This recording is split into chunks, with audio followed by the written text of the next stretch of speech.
안녕하세요. 파산관제의 홍인필 변호사입니다.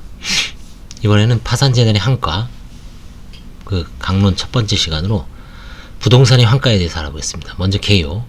파산관제는 파산선고 직후 채무자가 소유한 부동산에 관하여 법 제348조 제1항에 실효되는 강제집행, 가압류 또는 가처분에 대하여 파산선고 결정을 원인으로 한 집행 취소 신청을 하여 무효인 강제집행이 외관을 제거하고 파산선고가 임박하여 설정된 근저당권 등 부인권 행사의 대상이 될 수 있는 행위에 대하여 부인권 행사 여부를 검토하는 것이 바람직합니다.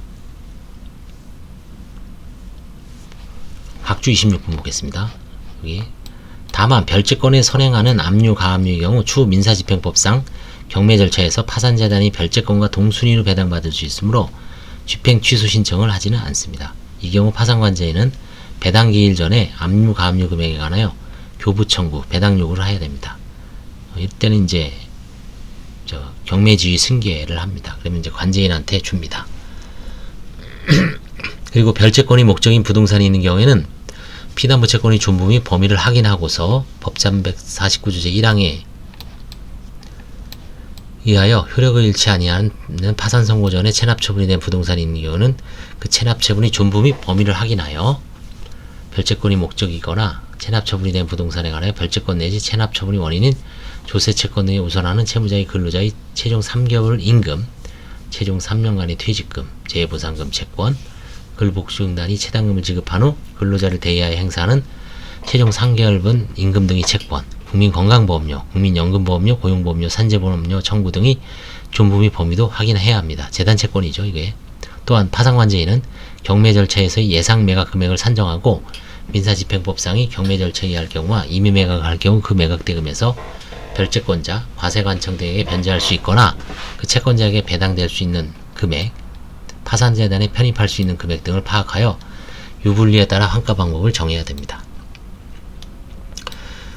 두 번째, 별채권이 목적인 부동산의 환가는 어떻게 하는가요? 파산재단에 속하는 부동산에는 대개 근저당권 등 담보권이 설정되어 있기 때문에 파산관제인은 부동산을 임의 매각하기에 앞서 별채권자 사이에 매도 가격의 적정성과 피담보 채무의 변제 방법 등에 관하여 사전 협의를 할 필요가 있습니다. 실무상 파산관제인이 별채권 목적의 환수 492조 14호와 병행하여 임의 매각의 방법으로 환가하는 방법이 자주 이용되고 있습니다. 파산관제인은 부동산의 매수희망자를 물색하여 매수희망자와 별채권자, 파산관제인 사이에 매각대금, 환수대금의 지불, 별채권 소멸 절차, 소유권 이전 등의 절차가 동시에 이루어지도록 합의합니다. 3자 간에.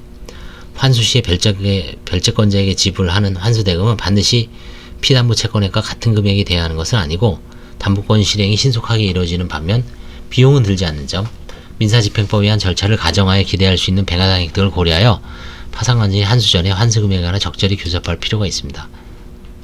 다만 후순위 담보권자가 있는 경우 담보권 말소 동의를 거부하면 매각은 성사되지 않죠. 일본은 담보권자가 담보권 말소 동의를 거부하면 임의 매각이 성사되지 않는 문제점을 해결하기 위해 2005년부터 각주 28입니다.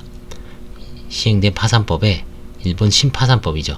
파산관제인 신청에 따라 파산재단에 속하는 재산에 설정되어 있는 담보권을 소멸시켜 임의로 매각하고 임의 매각대금 일부를 파산재단에 환입시키는 것을 가능하게 하는 담보권 소멸 제도를 법제화하였다고 합니다. 일본 파산법 186대 191조. 우리나라는 아직 없습니다. 이게. 그 밖에 파산관제인이 별채권자에게 별채권의 실행을 촉구하여 그 절차에서 생긴 잉여금 또는 청산금을 파산재단에 환입하는 방법. 이게 이제 가장 좋은 방법이고, 저도 이제 이거 지금 별채권자에게 이거를 실행을 촉구하려고 지금 하고 있습니다. 6개월 돼도 워낙 저임금, 저이자, 저금리라서 그런지 채권 최고액까지 가려고 하는지 경매를 안 내요. 6개월 동안. 옛날에 3달만 이자를 안 내도 했는데, 그래서 한번 촉구를 한번 해보려고 합니다. 요거에서 별채권이 목적인 부동산이 경매 신청을 하여 그 매각대금에서 절차 비용과 별채권자의 피담보 채권에 공제한 잔액을 파산재단에 환입시키는 방법. 이건 이제 형식적 경매라 그랬죠. 어제 봤죠. 저번 시간에. 별채권이 붙은 채로 임의 매각을 하여 그 매각대금을 파산재단에 환입하는 방법. 그렇죠? 다양한 다양한 방법이 있습니다. 별채권은 이제 우선순위가 있으니까 받을 수 있죠. 경매 절차에서는 남을 가능성이 없는 부동산이라고 하더라도 통상 임의 매각을 하는 것이 담보권 실행이 하는 것보다 고가 매각 및 조기 매각이 가능하므로 파산관제인은 별채권자를 설득하여 환수 금액을 대폭 감액하도록 한 후 임의 매각을 실시하고 그 매각등의 일부라도 파산자에 환입할 수 있도록 노력해야 합니다. 이러한 노력이 성사되어 파산관제인에게 특별 보수를 지급한 사례가 있습니다. 별채권자의 부족 채권액을 조금이라도 줄이기 위하여 임의 매각을 허용하는 경우도 있습니다.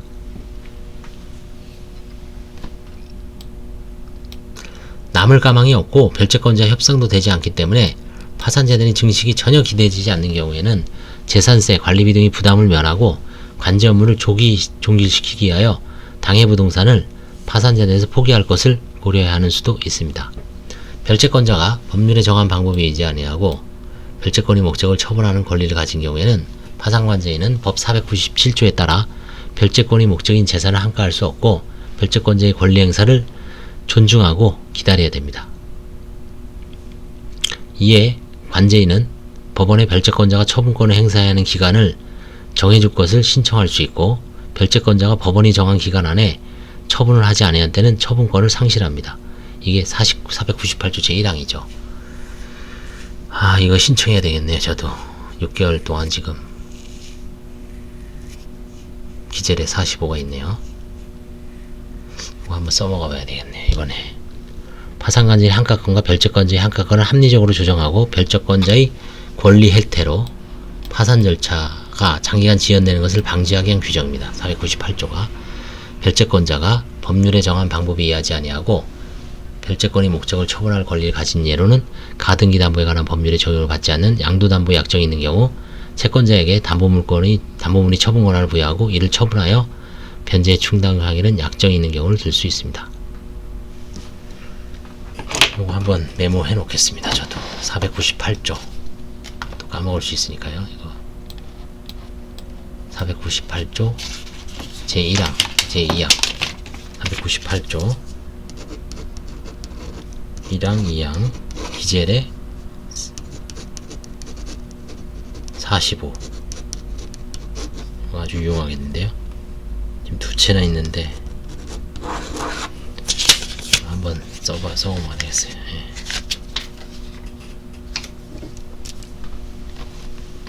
별채권자의 권리 혜택을 견제하는 방법. 파산관제는 채무자 소유 부동산에 대해 별채권의 실행으로 인한 경매 절차가 개시되는 경우 임의 경매죠. 별채권에 우선하는 재단채권인 조세채권, 근로복지장단이 최단금을 지급한 후 근로자를 대해야 행사하는 최종 3개월분 임금 등의 채권, 국민건강보험료, 국민연금보험료, 고용보험료, 산재보험료 청구권 등에 관하여 적극적으로 배당 요구를 하여야 하고 파산관제인이 배당 요구를 하거나 그 채권자 또는 과세관청이 이미 배당 요구 또는 교부 청구를 한 때는 그 재단 채권에 대한 배당액을 자신에게 교부하여 줄 것을 구하여야 합니다. 30. 그런데 2014년 12월 30일 개정된 법 415조 2의 규정이 시행된 2015년 7월 이후에는 임금은 이제 바로 주겠죠. 거기서 실무에서는 채무자의 근로자는 최종 3개월분 임금 등 415조의 2에 해당하는 채권에 대한은 본래의 배당 요구를 할 수 있다고 보고 그 채권에 대한 배당은 근로자에게 직접 지급하고 있습니다. 다만 파산관제인이 재단 채권자를 대신하여 배당금을 수령함에 따라 민사집행법에 따른 배당 절차에서 별채권에 우선하는 재단 채권자가 배당을 받지 못하고 파산관제인이 수령한 배당금이 재단 채권에 대하여 안분변제됨으로써 다액의 조세채권자의 채무변제에 대부분 충당되는 등 민사집행법상 배당의 우선순위에 비추어 현재의 불합리한 결과가 발생한 경우에는 재반 사정을 고려하여 재산 포기를 고려할 수 있습니다.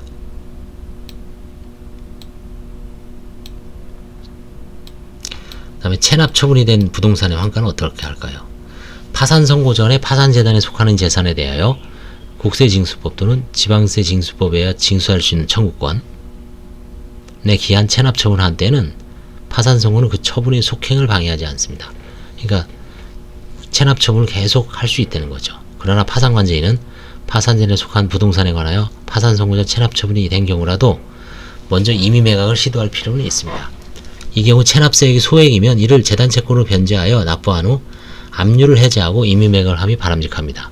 반면 체납세액이 다액인 경우 파산관제는 일단 매각 공고등을 통해 매수처를 물색하고, 만약 매수 희망자가 존재하고 그 매각 예상가액이 공매 절차에서의 낙찰 예상 금액을 초과하거나 유사하다면 파산관제인은 과세관청에 대해 이를 설명하고 임의 매각을 통하여 공매 절차보다는 조기에 한가할 수 있는 피력하여 압류를 해제하도록 협의할 수 있습니다. 이와 같은 협의가 이뤄진 경우 이를 기초로 최저 매각 가격을 산정하여 공개 매각을 진행합니다. 그러나 매수 희망자가 없거나 과세관청의 협의가 잘 이루어지지 않아 공매가 진행되는 경우 관제인은 공매 절차에서 체납처분이 원인이 된 조세채권에 우선하는 재단채권자에게 지급할 배당금과 배당하고 남은 금액 전부를 안분 변제를 위해 파산기능에 교부할 것을 요구해야 됩니다. 임차인이 있는 부동산의 환가, 이건 이제 대항력이 있으니까 승계 처리하는 게 맞죠.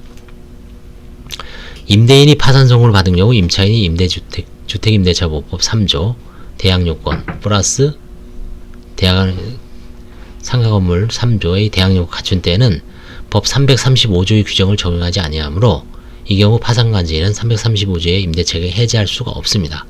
따라서 대항력 임차인이 부동산을 매각할 때는 다른 방법으로 임대차액을 종료하거나 인도시 보증금 잔액을 새 임대인에게 승계하는 것으로 처리해야 됩니다. 임대계약의 종료는 파산관제인 임차인 사이에 임차인이 임차보증금 반환청구를 포기하고 파산관제인 임대차 보증금 상당액의 퇴거비용을 지급하는 취지의 하에를 하고 그 퇴거비용을 재단채권으로 지급하는 방법을 할 수도 있습니다. 저도 옛날에 이거를 아까 정릉초등학교 그때 이 채무자를 이사비용을 줘야 되잖아요. 그래서 퇴거비용 한 500 줬습니다. 재단채권으로 승인받아서 파산선고 관제인이 행하는 행위로 인해서 발생한 채권이죠. 재단채권 473조 4호 퇴거비용으로 줬습니다. 그러니까 원만하게 그분 나갔죠. 안 나가면은 뭐 임의매각 불가능할 수도 있죠. 속된 말로 거기서 죽치고 앉아있으면. 등기 말소. 파산관제인이 부동산 임의매각을 완료한 후 그 등기사항 증명서 등본을 첨부하여 이미 파산 선고 전에 되어 있는 강제집행 또는 보존처분의 가압류 또는 압류 등기 말소를 집행법원에 신청합니다. 외관을 다 말소를 해줘야죠. 별채권의 목적의 한수 방법으로 임의매각 완료한 경우는 별채권이 신청해서 담보권 설정 등기를 말소해줘야 되겠죠.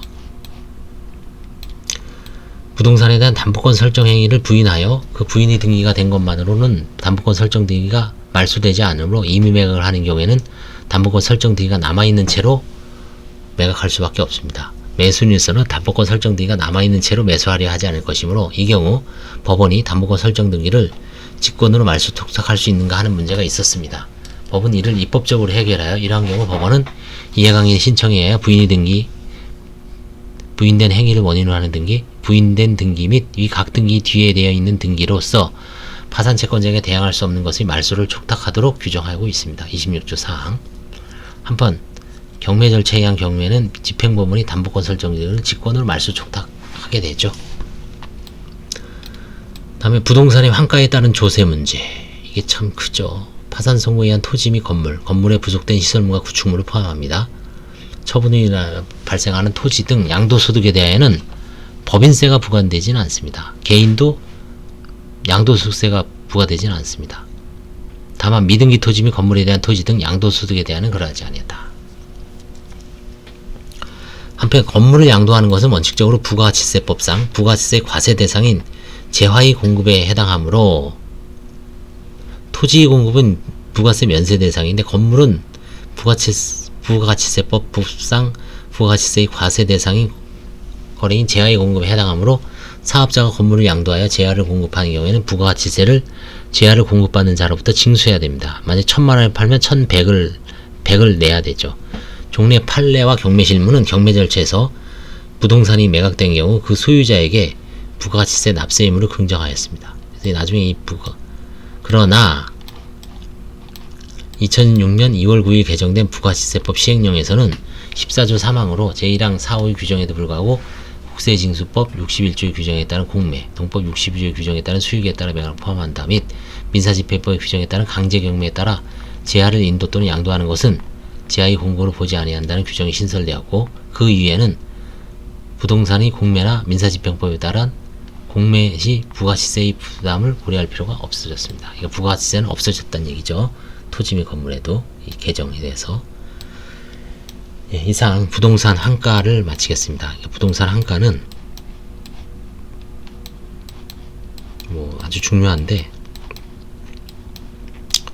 가장 좋은 거는 이제 임의매각이지만 임의매각이 쉽지가 않습니다. 그래서 대부분 이제 경매하고, 이제 오늘 제가 이제 저도 좀 그동안 안 써본 게, 임의매각은 이제 이자를 한 3번 안 내면 임의매각이 들어갔는데, 최근에 어떤 워낙 저금리라서 아니면 자기네 채권 초익이 충분히 확보돼 있으니까 6개월 지나도 경매 넣을 생각을 안 했더라고요. 그때 이때 498조 1항 2항에서 임의경매 별채권의 혜택에 대해서 제재를 가할 수 있는 그거를 이제 법원에 신청을 해서 판사의 결정문을 갖고 거기다 송달하면 자기네들이 빨리 경매를 넣을 수 있을 것 같습니다. 그런 제도를 한번, 저도 아직 써먹어 보진 않았는데 한번 써먹어야 될 때가 있네요. 최근에 지금.